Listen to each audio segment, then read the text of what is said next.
seperti kita ketahui, salah satu tantangan terbesar di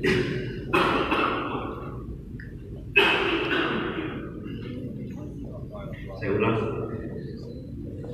seperti kita ketahui, salah satu tantangan terbesar di ibu kota Jakarta saat ini adalah masalah lingkungan dan kualitas udara di Jakarta saat ini dan sudah beberapa waktu mengalami penurunan.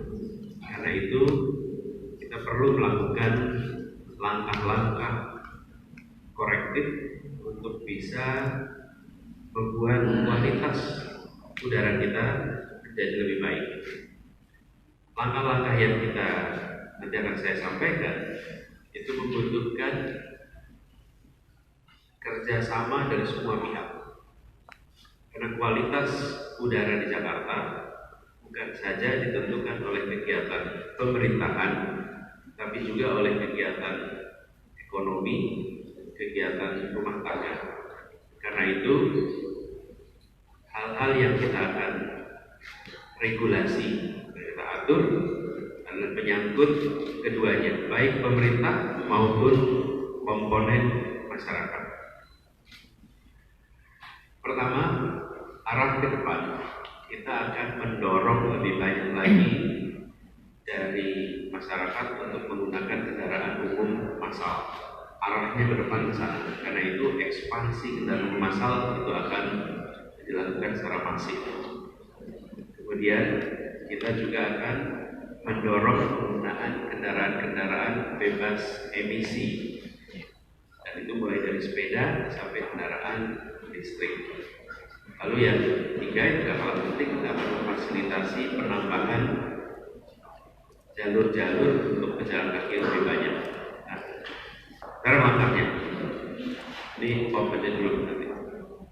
Pertama, mulai tahun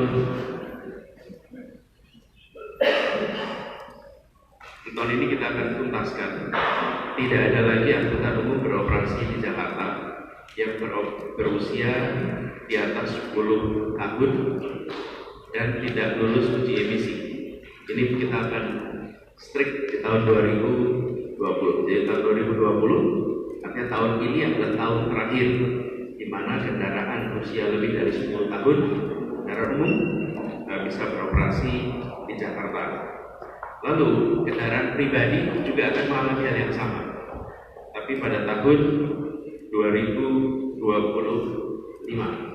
Jadi tahun 2025 kita punya periode waktu 6 tahun untuk masyarakat bersiap bahwa kendaraan yang bisa beroperasi di Jakarta hanya kendaraan yang usianya di bawah 10 tahun. Dan seluruh kendaraan akan mengalami uji emisi. Kemudian yang kedua, tadi yang pertama ya soal kendaraan umum usia 10 tahun, kemudian kendaraan pribadi mulai tahun 25.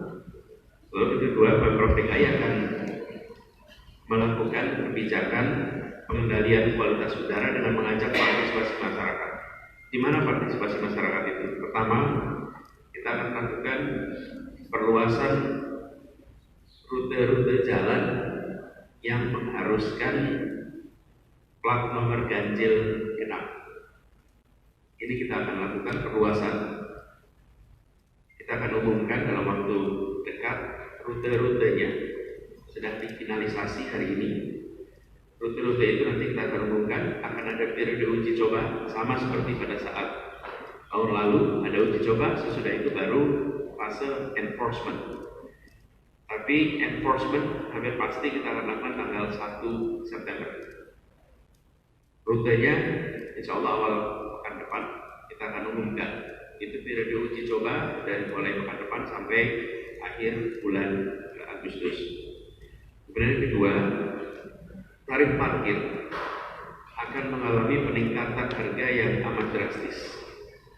Nilainya sedang difinalisasi, tapi nanti dinas perhubungan nanti akan finalkan di mana yang mengalami peningkatan, terutama di kawasan-kawasan yang sudah terlayani dengan angkutan umum massal dengan baik.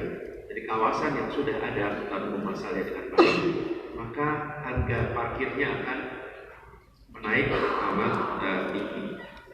Kemudian kita juga mulai tahun depan akan menyiapkan kebijakan congestion pricing untuk ruas-ruas jalan tertentu. Jadi ruas-ruas jalan yang di situ menimbulkan kemacetan yang tinggi, di situ akan ada congestion pricing yang detail biaya akan diatur, kemudian termasuk detail pemanfaatan teknologinya. Lalu yang ketiga, kita akan mendorong peralihan moda kepada transportasi umum dan kenyamanan berjalan kaki dengan percepatan pembangunan fasilitas berjalan kaki di 25 ruas jalan protokol dan arteri. Jadi kita akan kebut di 25 ruas jalan protokol dan arteri sehingga arena untuk pejalan kaki akan diperluas. Lalu kita akan mewajibkan industri sebagai penghasil, ini kelima, mewajibkan industri sebagai penghasil polusi untuk memasang alat monitoring nilai buangan asap industri dan melakukan pemasangan pengendalian kualitas udara pada semua cerobong industri. Yang berikutnya kita akan lakukan pengoptimalisasian penghijauan pada sarana dan prasarana publik serta mendorong penerapan prinsip green building pada seluruh gedung melalui penerapan insentif dan disinsentif. Kita nanti akan seperti tadi kita punya urban farming sebagai contoh, dan nanti kita akan dorong itu dilakukan lebih luas. Lalu kita akan melakukan pengadaan tanaman berdaya serap polutan tinggi pada sarana dan prasarana publik di seluruh Jakarta, misalnya di gedung sekolah, fasilitas gelanggang olahraga, fasilitas kesehatan dan seluruh aset milik pemerintah. Dan kami akan menyiapkan tanaman dengan daya serap karbon tinggi untuk dibagikan secara gratis kepada masyarakat. Lalu yang ketujuh, kita akan melakukan merintis peralihan ke energi terbarukan dan mengurangi ketergantungan terhadap bahan bakar fosil dengan memasang solar panel pada gedung-gedung pemerintah daerah, gedung sekolah, fasilitas kesehatan. Itu kita akan perbanyak penggunaan solar panel di situ.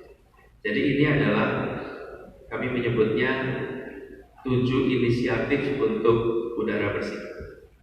7 inisiatif ini yang kita umumkan hari ini diatur melalui Pergub nomor 66 tahun 2019.